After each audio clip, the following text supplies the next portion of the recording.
The overall goal of this behavioral memory retrieval procedure is to reactivate and destabilize maladaptive reward memories pertaining to drinking in heavy beer drinkers. The procedure aims to open the memory reconsolidation window to allow the testing of subsequent interventions. This method can help answer key questions in the memory reconsolidation field, such as what is the role of prediction error in destabilizing naturalistic alcohol memories, and what procedures following memory destabilization are most effective for targeting maladaptive reward memories. The main advantage of this technique is that it appears to allow destabilization of highly entrenched alcohol memories, despite a lack of information about the learning history of those memories. This allows us to assess subsequent interventions within the reconsolidation window. This technique may allow us to develop effective reconsolidation-based therapies for alcohol use disorders, as it appears to circumvent a key obstacle in the field.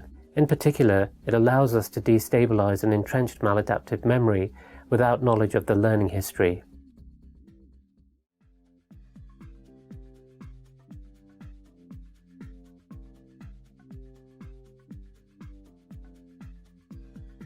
Begin by using a micropipette to add 80 microliters of denatonium benzoate solution into a mixing glass.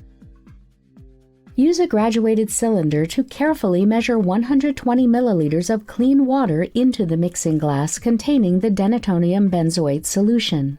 Stir well to mix. Then evenly divide the 0.067% denatonium benzoate solution into 8 clean, identical, opaque cups. Lastly, to prepare for the participant, arrange the 8 cups of bitter drink behind a screen such that they are easily reached by the experimenter.